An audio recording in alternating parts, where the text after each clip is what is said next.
Assalamualaikum warahmatullahi wabarakatuh. Sebelumnya, perkenalkan, nama saya Anissa Dwi Rahayu dengan NPM 2218031067. Saya dari program studi farmasi Fakultas Kedokteran Universitas Lampung. Pada video kali ini, saya akan sedikit menjelaskan mengenai materi akidah sebagai pemenuhan tugas mata kuliah Pendidikan Agama Islam.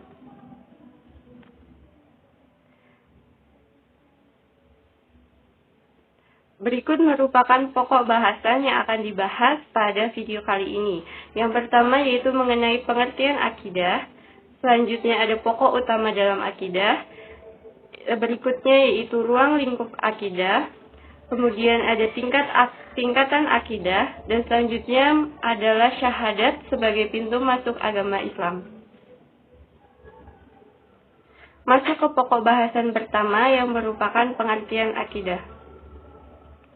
Seperti yang kita tahu, akidah memiliki berbagai pengertian. Salah satunya yaitu secara terminologis yang dikemukakan oleh Nunung pada tahun 2018, yaitu akidah berarti kepercayaan, keyakinan, atau keimanan yang mantap dan tidak mudah terurai oleh pengaruh manapun, baik dari dalam maupun dari luar diri seseorang.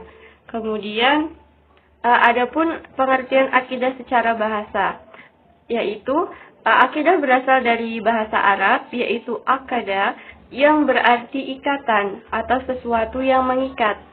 Sehingga akidah merupakan suatu keyakinan yang mengikat hati manusia dari segala keraguan-raguan. Pokok bahasan kedua yaitu pokok utama akidah.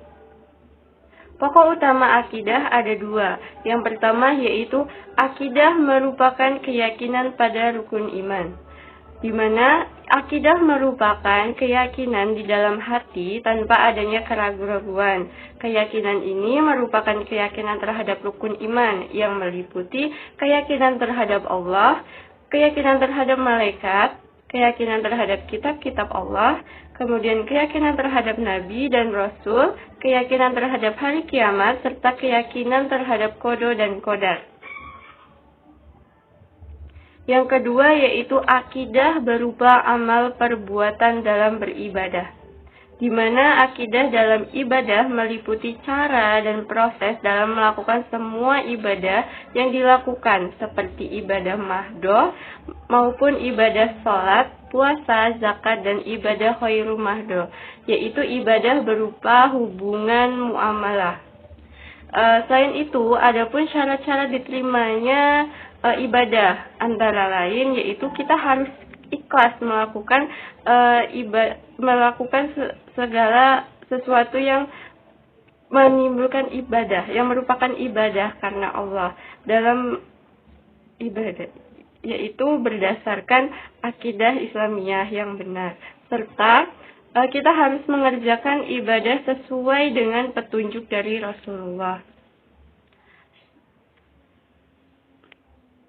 Masuk ke pokok bahasan ketiga yaitu ruang lingkup akidah. Dasar atau ruang lingkup akidah meliputi iman kepada Allah, malaikat, kitab-kitab Allah, rasul-rasulnya, hari kiamat, qada dan qadar. Hal ini dijelaskan dalam Quran surat Al-Baqarah ayat 177 dan Quran surat Al-Qamar ayat 49 sampai 50 serta hadis Rasulullah yang diriwayatkan oleh Muslim. Adapun ruang lingkup akidah Islam menurut Hasan Al-Banna antara lain, yang pertama, ilahiyat merupakan pembahasan mengenai segala sesuatu yang berhubungan dengan Tuhan. Yang kedua yaitu nubuwah, yaitu keyakinan yang berhubungan dengan Nabi dan Rasul, termasuk kitab-kitab, mukjizat, serta keramahan yang mereka miliki. Yang ketiga ada ruhuniyah, yaitu keyakinan pemahaman, serta menjiwai segala sesuatu yang bersifat gaib. Dan yang keempat ada sam'iyah, yaitu pembahasan mengenai segala sesuatu yang hanya bisa diketahui lewat sam'i. Pokok bahasan yang keempat yaitu tingkatan akidah. Tingkatan akidah ada 4. Yang pertama adalah taklid, di mana orang yang memiliki tingkatan atau orang yang berada pada tingkatan akidah ini akidahnya itu masih bersumber pada keyakinan yang masih berasal dari pendapat orang lain tanpa dipikirkan lagi. Sehingga tingkatan akidah ini merupakan tingkatan paling awal dalam akidah. Dan sikap taklid ini seperti yang kita tahu merupakan mempercayai pendapat orang lain tanpa memikirkannya lagi. Itu merupakan sifat yang dilarang atau sikap yang dilarang dalam agama Islam. Seperti dijelaskan dalam Quran surat Al-Isra ayat 36. Yang artinya, dan janganlah kamu mengikuti apa yang kamu tidak punyai pengetahuan tentangnya. Karena sesungguhnya pendengaran, penglihatan, dan hati semuanya itu akan dimintai pertanggungjawabannya. Quran surat Al-Isra ayat 36. Tingkatan akidah yang kedua yaitu ilmu al-yakin, di mana keyakinan yang dimiliki seseorang pada tingkatan ini diperoleh berdasarkan ilmu yang bersifat teoritis dan jelas. Tetapi, seseorang tersebut belum mampu menghubungkan antara objek keyakinan dengan dalil yang diperolehnya, sehingga orang tersebut masih akan mudah terkecoh oleh sanggahan-sanggahan yang lebih rasional dan mendalam. Tingkatan akidah yang ketiga ada ainul yakin, yaitu keyakinan yang dimiliki seseorang pada tingkat ini telah berdasarkan dalil yang rasional, ilmiah, dan mendalam, sehingga orang tersebut akan mampu membuktikan hubungan antara objek keyakinan dengan dalil-dalil yang ada. Selain itu, ia juga telah mampu memberikan argumen yang jelas dan rasional terhadap sanggahan-sanggahan yang datang. Tingkatan akidah yang terakhir yaitu hakul yakin, merupakan tingkatan akidah tertinggi, di mana orang yang mencapai tahapan ini akan memiliki keyakinan yang utuh dan mendalam, sehingga tidak akan mudah terkecoh dengan berbagai hal yang bias. Orang pada tingkatan ini juga akan melihat seluruh alam semesta seperti cerminan dari Sang Pencipta.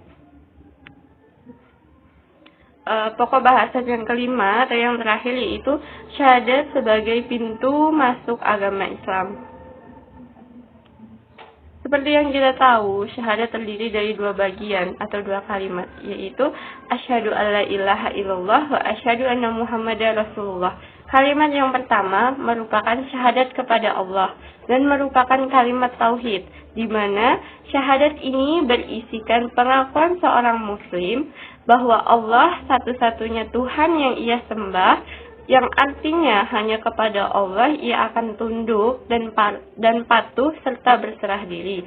Kemudian kalimat yang kedua merupakan syahadat kepada Rasulullah, merupakan kalimat yang mengakui kerasulan Nabi Muhammad, yang artinya apa saja yang telah disampaikan, dilakukan, dan ditetapkan Rasulullah akan menjadi patokan dalam melaksanakan perintah-perintah Allah.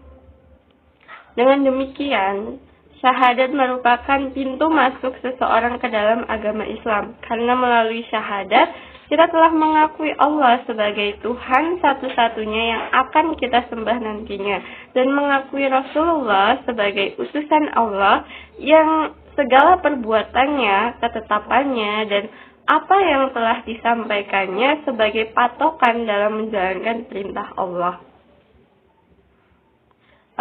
Mungkin sekian, itu saja yang dapat saya sampaikan. Kurang lebihnya saya mohon maaf, kepada Allah saya mohon ampun. Terima kasih.